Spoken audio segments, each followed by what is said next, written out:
Entretien avec une reptilienne 5/9 le 9 novembre 2022. Question. D'abord, vous maîtrisez une très vaste échelle de temps. Vous affirmez que vos ancêtres primitifs vivaient au milieu des dinosaures et survivent à un cataclysme artificiel, puis évoluent pendant 40 millions d'années, et que votre évolution est terminée depuis 10 millions d'années. Cela me paraît incroyable. Qu'avez-vous à dire d'autre? Réponse. Je comprends que cela puisse vous paraître incroyable, car vous êtes une espèce jeune et développée par la génétique artificielle. Votre propre horizon n'est que de quelques milliers d'années et vous pensez que c'est juste. Mais ça ne l'est pas. C'est impossible. Votre mental programmé n'est pas capable de manier des échelles de temps aussi vastes. Notre durée d'évolution vous semble incroyablement longue, mais en fait, c'est la norme originelle de la nature. Votre espèce aussi s'est formée à l'époque des dinosaures, a survécu à la bombe puis a évolué pendant des milliers d'années en se divisant en différentes sous-espèces, c'est l'évolution du corps. Mais le mental et l'intelligence? Ce n'étaient que de simples animaux.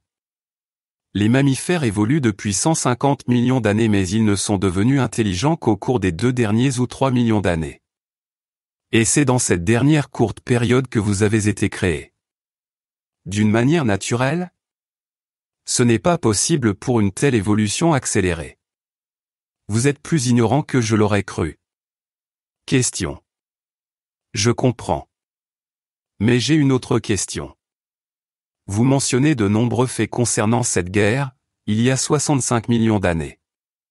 Ceci s'est produit longtemps avant que votre espèce ne devienne intelligente, si je vous comprends bien. Comment pouvez-vous connaître autant de choses de cette première guerre, et sur votre propre évolution?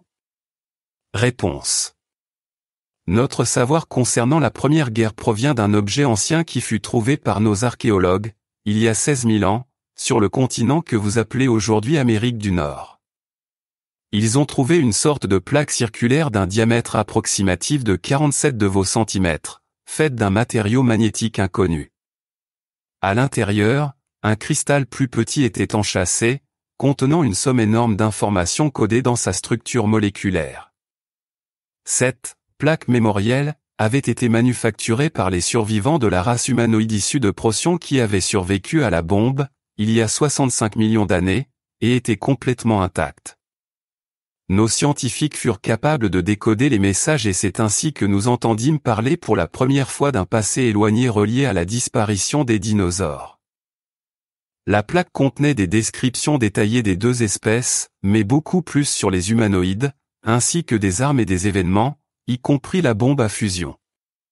Elle contenait aussi une description des animaux et des sauriens de la Terre, y compris notre espèce préintelligente. Le reste de notre connaissance sur notre évolution provient de l'étude des squelettes et des lectures et décodages de notre ADN. Vous voyez, nous connaissons la vérité sur nos racines depuis 16 000 ans. Avant cela, nos idées sur la question de notre origine étaient plutôt des croyances religieuses. Question. Que s'est-il passé pour les 2 races extraterrestres? Réponse. Nous ne savons pas exactement. Les humanoïdes survivants sur Terre sont morts dans les années qui suivirent la bombe, et les reptiliens ne revinrent jamais sur Terre, à notre connaissance.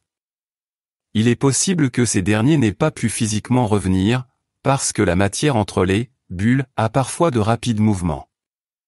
La théorie actuelle est que les 2 espèces ont cessé d'exister au cours des millions d'années. Question. Vous avez mentionné des squelettes de votre espèce. Comment est-il possible que nos scientifiques humains n'aient pas trouvé trace de vous et de vos ancêtres si vous vivez depuis tout ce temps sur notre planète? Nous avons trouvé beaucoup de squelettes de dinosaures primitifs, mais aucun d'un reptilien avancé avec un crâne et un cerveau plus grand, et une main avec un pouce comme vous avez décrit. Réponse. Mais si, vous les avez trouvés. Seulement, vos grands scientifiques n'ont pas été capables de reconstruire complètement les squelettes, parce que vous vouliez reconstruire des animaux reptiliens, pas des êtres intelligents. Vous ririez si vous pouviez savoir combien de petits squelettes de sauriens, dans vos musées, sont en fait de fausses constructions d'êtres n'ayant jamais existé, parce que vous y avez inclus des os qui ne leur appartenaient pas et quelquefois vous avez fabriqué des os artificiels pour compléter le saurien, animal, que vous aviez besoin de reconstruire. Beaucoup de vos scientifiques sont conscients de ce problème.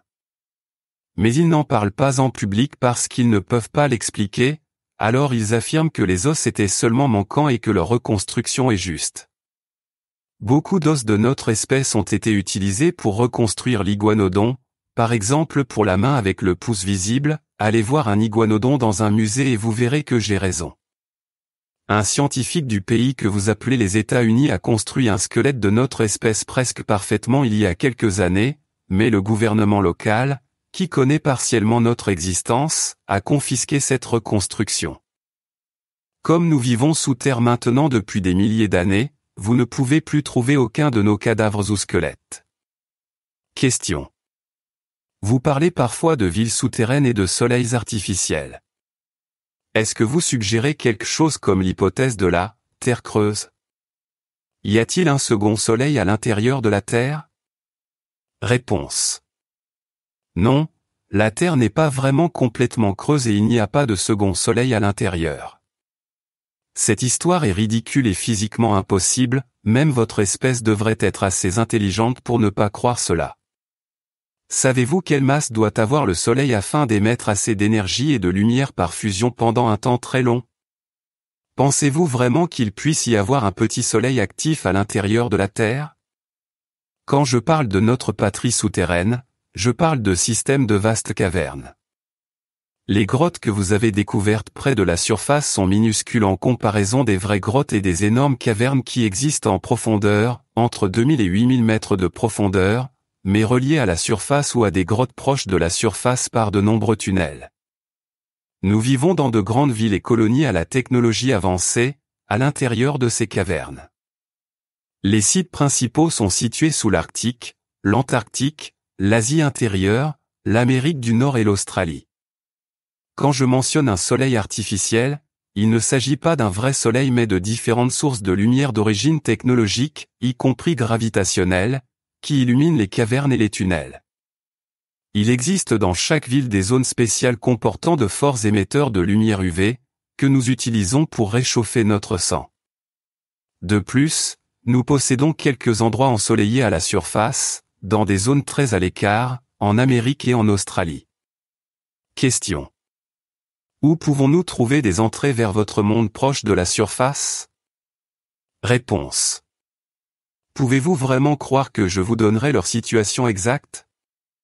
Si vous voulez les trouver, il faudrait les chercher par vous-même, ce que je ne vous conseille pas.